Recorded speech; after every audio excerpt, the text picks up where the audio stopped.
Firstly, let me introduce our group guests.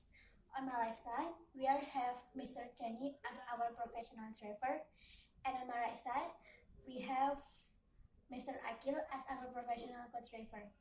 He will help Mr. Kenny and he will keep our bus clean. And then me, my name is Marano Kiptia. You can call me Tia. I'm your tour guide for today. Well, according to our schedule today, the tourist place we will visit first is Sambokong.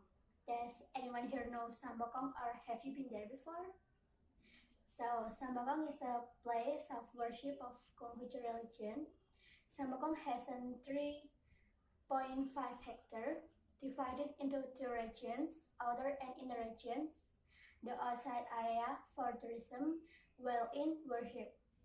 So there are no temples on the outside. All temples on the in Sambokong. There are 5 temples and they are still active for worship. The first temple was named Sambokong Temple.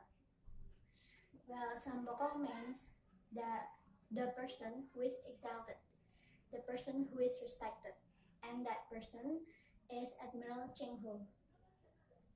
In Sambokong Temple, there is a stone cave, which is the initial building of the Sambokong Temple. It was first built in 1704, and then in 2002, when Konghucu religion began to be recognized in Indonesia, a large renovation was begun. Start in 2002 and finished in 2005.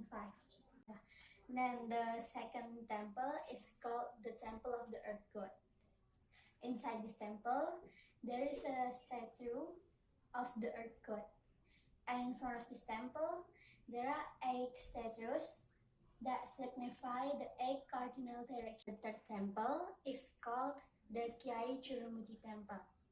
Inside this temple, there is a tomb of one of Cheng Ho's captain named Wang Xinghong.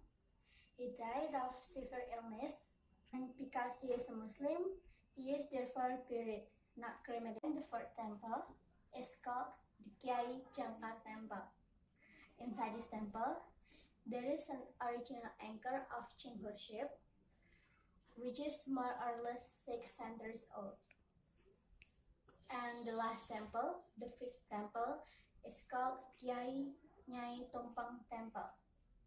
Named Kiai Nyai because inside this temple, there is a tomb of one of Cheng Ho's chef with his wife, who is Japanese woman. And we move on to Cheng Ho's journey.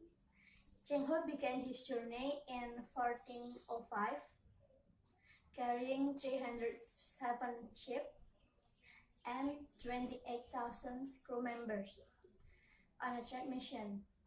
In 1409, Cheng Ho landed in Malacca, now called Malaysia. There, Cheng Ho overcome the conflict between Siam is Thailand and Malacca is Malaysia.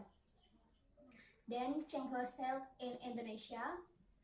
Cheng Ho has done a lot in Indonesia, like when he first landed in Indonesia, precisely in the Palembang city.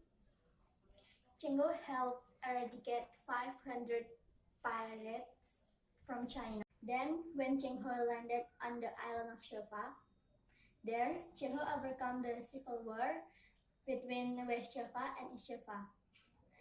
Cheng Ho also helped resolve the conflict between Aceh and the Batak. And from here on, Cheng Ho is called an ambassador for peace. Cheng Ho ended his journey in Africa. There, Cheng Ho was given a giraffe, a lion, and a leopard by the African king because Cheng Ho had helped the people of Africa there, hoping that Cheng Ho wanted to stay in Africa, but because before Cheng Ho had mission to go to Arabia, so Cheng Ho could not stay in Africa. Cheng Ho died on his way to Arabia, and because Cheng Ho is a Muslim and died in the middle of the sea, so his body was thrown into the sea. And why Cheng Ho has no grave? Many have asked who is Chingho's wife, where's the child, does he have the children?